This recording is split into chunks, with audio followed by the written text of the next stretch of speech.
Ashley Howard with Ashley Howard Teaches, and we are on CC Cycle 2, Week 3, 5th edition. If you are new here, would you hit that subscribe button so that you don't miss a week of CC planning? I would love for you to join our community. So let's get started. Okay, so for math this week, we are skip counting by 5s and 6s. So for 5s, I like to get out these cards right here. Now, if you've been here before, you know about these, but these are a free digital download, and you'll see them in the description below as skip counting cards, and those are free for you. So for these, I will go through and I will have them skip count while they point to the number, and then after we've done that 2 or 3 times, we'll sit on the floor crisscross applesauce, and we'll pat our legs and then clap our hands as we say the 5s. So for the 6s, we'll do limbo. So I'll play the music and I'll have a stick. Now you can use anything. I have a broom here. You can find a stick outside. There's so many different things that you can use. But as they go under, they're skip counting their numbers. Now if I find that they're getting too distracted by the game, I might stop and I'll say, okay, now real quick, we're gonna snap to our 6s and we'll do our 6s again, and then we'll go back through and do the game, just so I can make sure that they're getting it, but having fun too. So that's what we will do for math this week. So let's move on to science. So for science this week, we are talking about types of consumers. So for our hand motions, for herbivore, we're going to be a bunny and we're going to hop like this. And then for carnivore, we're gonna go like this, like that for carnivore. And then for omnivore, we're gonna go like this, like this, and jump up and down. So we'll go omnivore, like that. And I like to explain to them that omni means all, just like the Lord is omnipresent, He is always there with us. So that's a sweet little tie-in. We are going to do the hand motions to the tune of the Addams Family. So we'll go da-da-da-da, and go through that, and then we'll say, what are 3 types of consumers? There's herbivore and carnivore. There's omnivore. What are 3 types of consumers? Da-da-da-da. And we'll go through and snap and do that part of the song again. So that is a fun way to do science. So I also like to have pictures on my board, just to kind of keep tying in those facts. So I'll have a picture and I'll label it for herbivore, and I'll have a rabbit picture right here, and my carnivore, my lion or my bear or any kind of meat-eating animal, and then I'll have my omnivore right here. So I like to have those out for them so that they can see those too. It's just kind of fun for them to see. So that is what I like to do for science this week. Let's move on to Latin. So for Latin this week, we are doing imperfect tense. So for imperfect tense, we talk about the first one is bomb. Now things are not going perfectly if there's a bomb. So that's how we remember imperfect and bomb is what it starts with. So we'll go through and we'll say those Latin terms a couple of times and learn them. And then what I like to do is include a fun fishing game. So really easily, we can cut out some cardstock fish, put them on the ground, and on these fish, there's going to be the name of an animal on there.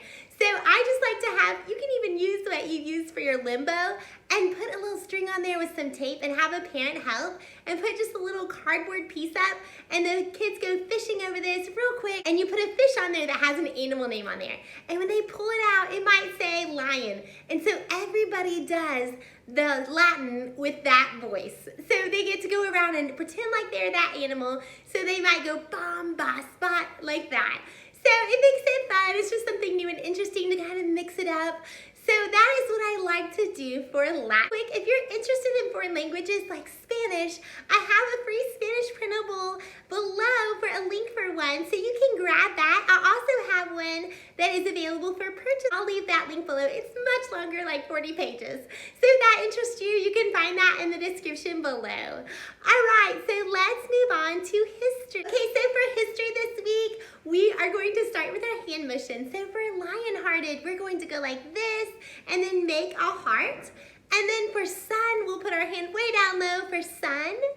And then I like to tell my students that aqua is a prefix that means water. So for aquatane, we're going to go like this and take us a nice little swim like we're back in the summer.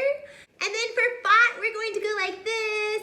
And then for Jerusalem, we're going to make a giant J with our arms like this. And then for time, we're going to touch our wrists like this. And then for crusades, we're going to pretend like we're cruising down the street. So we're going like this, crusades. And for 1095, we're just going to put our 5 out there.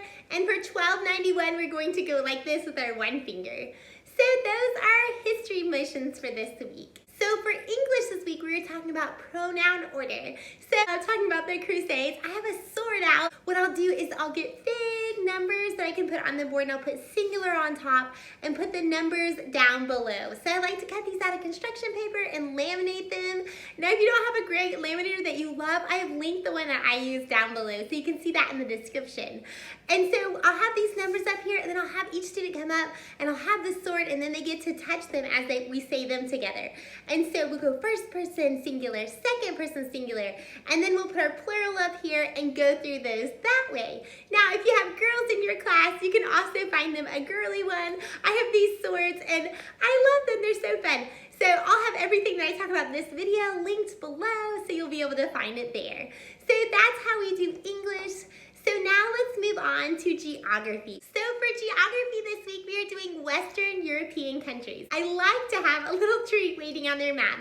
So I might have Skittles on each location, or I might have M&Ms, or just something little and fun for them to have there. So as we say them, we pick them off and they eat them as they go. Now you might want to wait till the very end and have them push them aside, and you can eat them during snack time, and that's great too, but it's just kind of a fun way to start the day for geography. And after they've moved their candy off, I like for them to go through and trace these countries, and then I like for them to erase, and we dot them out of order so that I know that they know where they are. So that's how we like to do geography, is just go through and then we'll point and then go back through it and we'll trace again.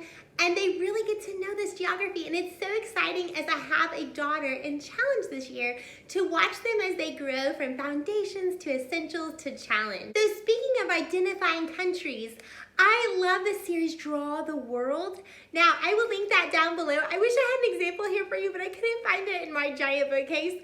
But it's great for learning to draw those countries, and you can do the US, you can do different countries. So that's a great way to get them learning where their geography is, and just kind of a fun thing to do at home with them. So if you have students at home, this is a great practice for them. So I will link that down below. So let's get started with fine arts. Maybe one of the most challenging fine arts thing that we do, the upside down art. Oh my word, this one gets me every year. It's so hard. And the problem is if you get it too hard for your students, they completely blank out. And if it's too easy, it takes too little time. So this is one that you have to choose carefully. So I like for my students to watch, and what I like to do is I'll have my upside down image and I'll cover it with a piece of paper, and as we move through it, so I'll have it taped just lightly, like a little tiny piece of tape, so they can't see ahead. So I like to just show a little bit of a time, and what I like to do is bring back those oils. So I'll say, ooh, what do y'all see? Do you see a straight line? Do you see a curvy line? Do you see a dot? Do you see a circle? What do you see? What oils do you see as we go through? So I have one particular one that I love, and I will link that below, the one that we use all the time, because I love this upside down one because it seems to be good for all ages, this image that I use. So I will send you the link down below, and if you click the description. Also, I would just love for you to like this. If you are getting any value out of this, it helps this channel so much when you leave me comments and you like this and you subscribe. Man, that is such a blessing. So please don't forget to do that. I also have an Etsy store, and I would love for you to get on there, and I also have a Facebook page and would love for you to join me on that as well. So last, we move on to review. So for review this week, all you need is your Nerf gun. I don't know if you have boys, I have 3, and they love these things. So what I like to do is I like to have draw targets on the board with dry erase. So I might have 50, 75, 100, and every time they answer a review question, they get to come up to the board and they get to shoot the target. Now I like for them to cheer for each other. Sometimes I have them stand in line together just so they're up and kind of moving around, or they can stay seated and call them one at a time. So I like to have those. Now if I find some people who are just hitting it every time, I like to have them close their eyes and then they get to shoot at the target. You can also make it a little bit more fun by blowing up balloons and drawing a target number on the balloon.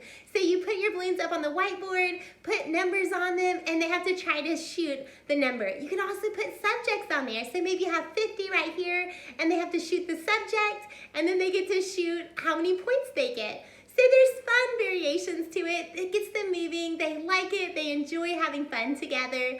So I hope you've enjoyed this video. Please don't forget to like and subscribe. It just brings so much joy. Let me know what your favorite review game is in the comments below. I would love to hear. If you have any questions for me, I will answer them. Hopefully within 24 hours. I'd like to get back to y'all as soon as possible. Please let me know if you have any. It was so great to speak to you today, and I can't wait to see y'all next time. Goodbye.